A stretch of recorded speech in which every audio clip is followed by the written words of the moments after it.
Now, I'm not going to say that the reason why the Pan Am ST exists is because I have been badgering and pestering Harley Davidson to do something sporty forever. I would never say that, but what you should say is thank you, because this is my baby right here. I made this happen.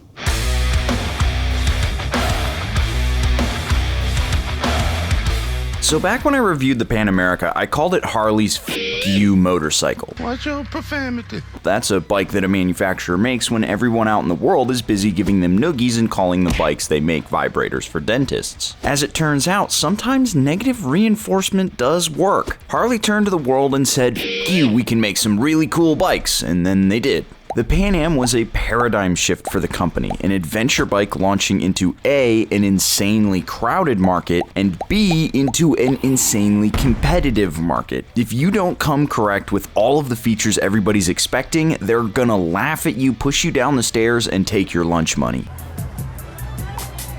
Good thing that Harley did their homework. They made an ADV bike so competent that everybody was kinda dumbfounded. They were also the first to the market with the ride height device that other manufacturers are now copying. The bike was so well sorted and so potent that people started stripping it down to go racing, like on a racetrack, like with 17s and corners and stuff. Who'da thunk it? But there's a problem with impressing everyone. You kinda have to do it again. The success of the Pan America added fuel to the "Where is the Bronx" fire, which in light of certain existentially challenged lists, the Bronx really feels like Harley Davidson's version of said list. I mean, literally no one can let it go, and every time I talk about it with the folks at the motor company, they look like they're ready to push me out of a conveniently placed window. I'm joking, of course, but they don't love how much I have not let the Bronx die. This brings me to the Pan America ST, which feels like a temporary stop on the bus tour from Brotherland to Squid Junction. When I first saw the ST, my initial reaction was, wow. Who could have seen that coming, other than anyone with access to a Ducati, BMW, KTM, Triumph, Suzuki, or Honda catalog? When you make an adventure bike, it's basically the law that you have to release a street-based version for all the guys who like to post up out front of Starbucks, but would like to take their selfies in a tracksuit instead of an Aerostitch one. But then I thought about it for a little bit. They removed the semi-active suspension, but kept the adaptive ride height, allowing you to set the clickers yourself, which I know some sporty riders prefer. They went with lighter cast wheels with a bigger rear tire, which naturally lowered the front end of the bike, which means that it's going to handle better. But they kept the same 1250cc V-twin that makes 150 horsepower and 94 foot-pounds of torque that has been such a crowd pleaser. In running order, the bike is 542 pounds, which is 27 pounds lighter than the Special, which should help the stopping, the going, and the turning. Basically, being a motorcycle is much easier when said motorcycle is lighter. And that is your physics lesson for today. They even chopped the price of the bike, too. Wait, what? It's the same price? Okay, never mind then. I mean, you'd expect a bike with less stuff on it to be cheaper, but who am I but a guy who's saying words into a mic and hoping that strangers will give me internet points that Google will turn into money so that I can turn it into food and feed the content Ouroboros. Profanity. This is a long way of saying that, you know what your bike needs? A new dashboard. God damn it. That's the most stupid segue I've ever done. Anyway. That's right, I know you're sitting on some clapped out old bike from the turn of the millennium because you seem to think that somehow it's better than the stuff we have nowadays. Don't worry, I too labor under this delusion, but what you don't have to do is suffer through that crappy dashboard that looks like an old calculator that your bike definitely has thanks to our sponsor Chiji. They make the best all-in-one dashboard upgrade that can fit on any motorcycle. The AIO5 has built-in dash cams, Apple CarPlay, and Android Auto with GPS so that you can track your real-time speed and so much more. But if you want to go big, because in a world of tablets on motorcycles, 5 inches just won't do it. They have the AIO6, which is even bigger with all the same features, but you can swap it from bike to bike. Check out everything Chiji has to offer and pick up yours on the cheap with the code SPITESCORNER for 10% off. Now, what was I talking about? Oh yeah, Pan Am ST. Let's go see if this thing can play in the Twisties. Spoiler alert, it can. Okie dokie, folks. Welcome to what will approximate our twisty road. They're hard to find here in Wisconsin unless you go up to roundabout Baraboo.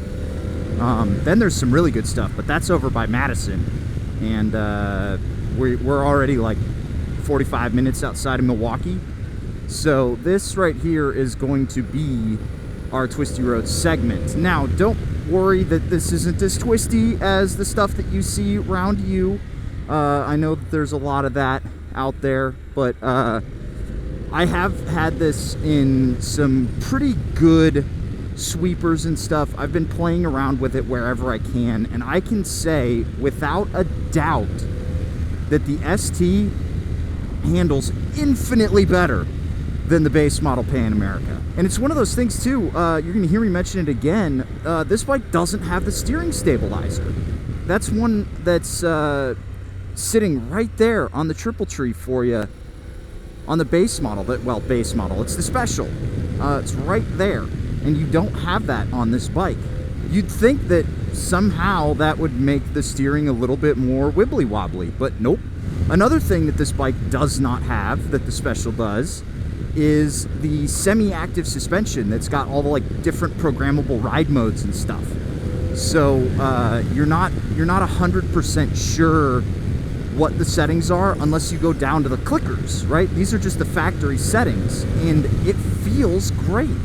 Even if we're, gonna bail on the brakes, it feels very, very nice on the factory settings. It's one of those things where I wouldn't have expected, a sport touring motorcycle. I'm not sure that that's what ST stands for in this case, but a Harley Sport Tourer to feel as sharp as it does. And let's come into this stop sign. Let's do a... Yep. Those brakes, they work very nicely. Now, here's something that's interesting, and I've gone back and forth because I'm out here with the folks from Harley. I actually have J-Rod behind me. She's on the CVO that I'll be reviewing a little bit later today. And then behind her is Paul, who used to race Buells back in the day. And I was asking, I was like, look, this bike feels more aggressive. It feels like it's making more power. And Paul even went and asked the techs. They're like, hey, is there anything different in the gearing, in the final drive, in the tune, in anything in the powertrain? Is there anything different? And they said, nope, it's all the same. And that's crazy because this bike feels faster. I don't know, maybe it's because it's a little bit lighter, that it feels like it's putting down the power more efficiently. It's hard to put my finger on, but it's also probably down to the quick shifter too. You feel like you're getting after it more. It's more active. I gotta say, the quick shifter is a very nice addition to this motorcycle. It feels so nice. But because this bike has like no miles on it, the quick shifter does have a tendency to, if you're not being very deliberate with it, you really got to just mush it into the next gear and kind of hold it there for a second. If you're not really working it, the quick shifter might pop it out of gear. That is just because this bike has less than 100 miles on it. This is a brand new transmission, not even close to broken in yet, and that is what's causing the issue. But otherwise, it works great. It works every bit as good as my Super Duke does. And I mean, that's high praise. The KTM Super Duke's quick shifter is so good. It's so good. The power delivery too. It feels very Super Duke-esque. And that is like the highest praise I can give another V-twin, is to feel as good as the Duke does. Because the Duke's power delivery is friendly. It's usable. It gives you this power that just works with you. You're never really fighting the bike. And if you ask it for the full beans, it'll give it to you. But otherwise, it's just like, nah, man, I'm good to cruise. But now, I have been saying a lot of nice stuff about the Pan Am ST here, so let's pull it over on the side of the road and give you my cons for this bike, because as much as I enjoy this, there are some things that I'd like to see Harley address that would make this package even better for Generation 2 of the ST. Now, when it comes to cons on the Pan Am ST here, a lot of them are going to come down to the ergonomics. So we're going to mount right up, because the thing that I'm noticing the most is that this bike, it feels like it was an entry point for somebody who's a little bit shorter into the Pan America family. It really feels like, since they gave us the low seat, which is not adjustable, and we still have the adaptive ride height, it feels like it's definitely aimed more at a shorter rider. That's not to say that I don't fit on this, because I do, and it's comfortable enough for me to have fun on it, but I have to modify this motorcycle for it to be truly comfortable. Another thing that I've noticed a lot with Pan Americas, and I've done cross-country tours on these motorcycles, is that after a while, the position of the handlebars on the street, they feel a little bit odd. I'm just gonna say that. I think that what this bike would be served best by is having a much higher seat, something like the stock tallboy seat for the Pan America, and a flatter handlebar. That would make a massive improvement on this bike, in my opinion. Another thing that we do have on this, if you've ridden a Pan America and you've left the kickstand down and you've turned the bike on and you felt the adaptive ride height do the thing, you've felt the need to like move the bike all the way over to get the kickstand up. It still does that. So if you had a problem with the Pan America's kickstand, you're still gonna have a problem with the Pan America's kickstand. They have not solved that.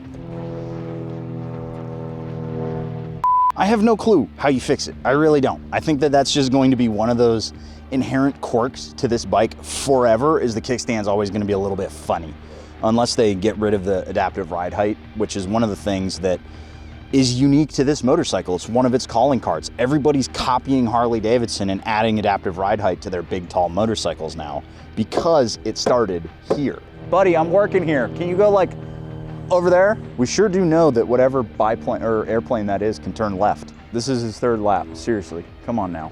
Oh, he's going that way now. Yay! Now, when it comes to the Pan America, one of the things that people found a sticking point with the Special is the looks. It was very polarizing when it first came out.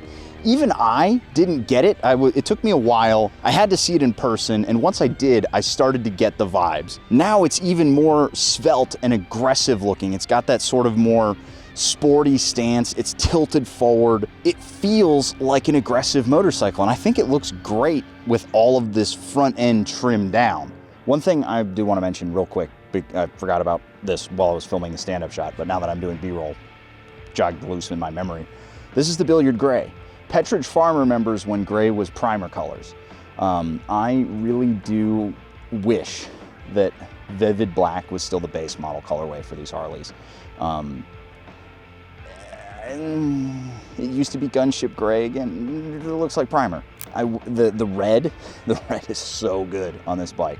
The black Pan Americas that you used to get, they look so good. I love the red pop and the darker gray accent here, but just the flat gray, give me something a little bit more cool, Harley Davidson. Come on, you can do it.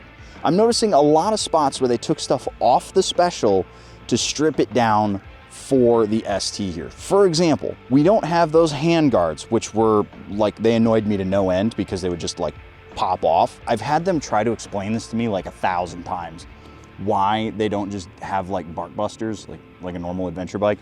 It's something to do with, you know, if you go over the front of the bars, it sort of just pops free. Just give us like the normal bark bust. Anyway, we have the peg that's on here, so you can tell that they took that part off. There's also holes here in the mounting point for the mirrors where those wraparound handguards should be. They should have cast another part here, because we just have 2 empty holes. Just you can really tell that they just took it off.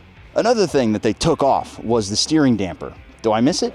No, not really, but you can tell that it's not there. Frankly, the steering damper on the Special would be really kind of annoying if you went to lock the forks, because if you weren't in exactly the right spot, it was hard to get the key past the steering damper. But again, you can notice that it's not there. Another thing, front end, the windscreen is non-adjustable on this thing.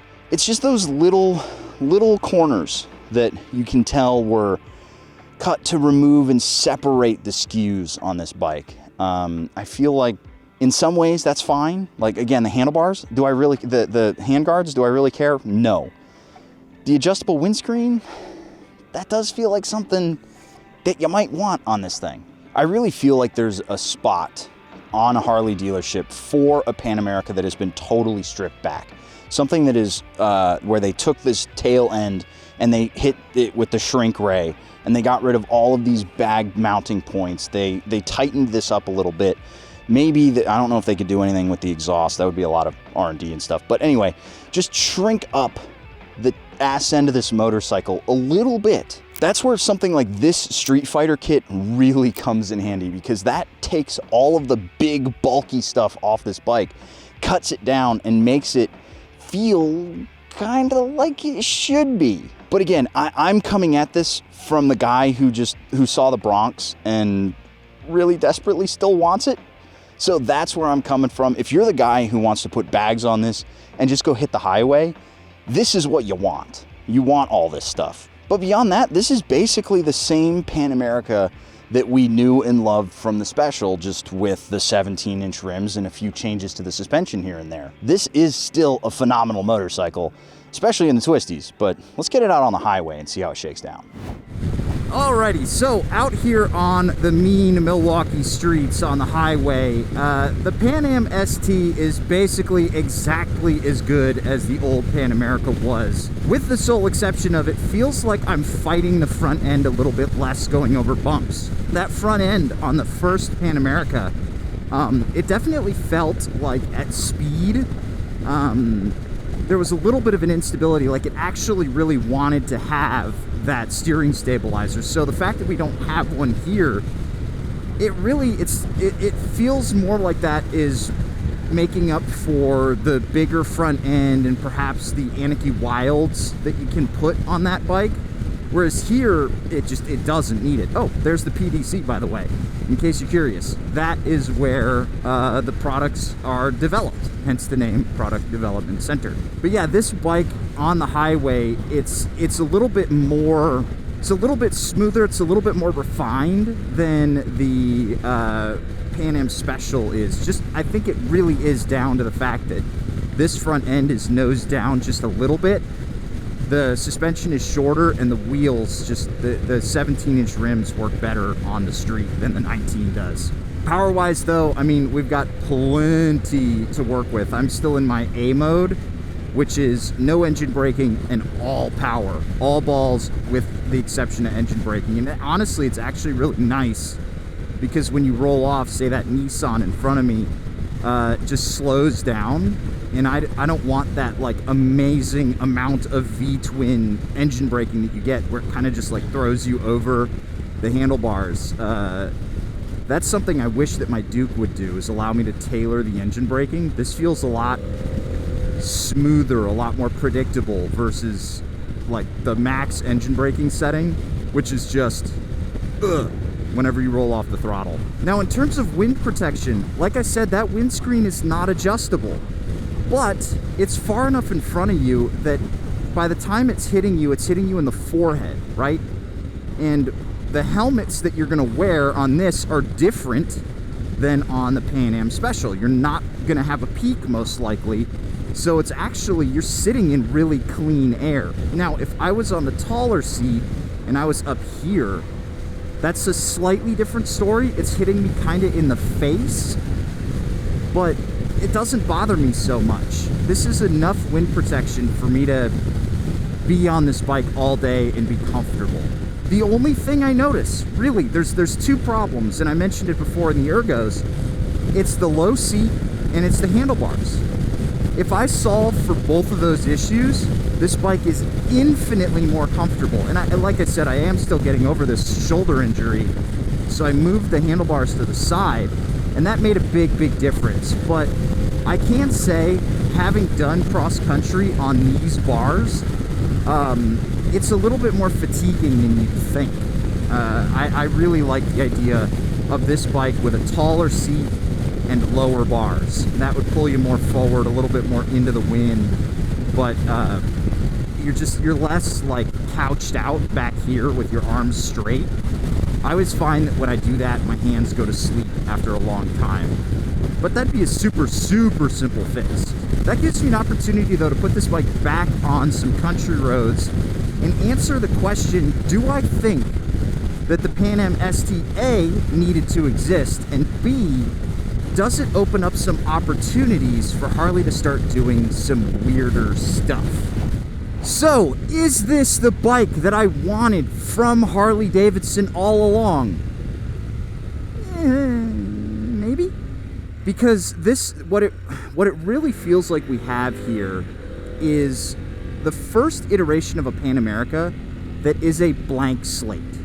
The first iteration of this bike where you really can go in and customize some stuff.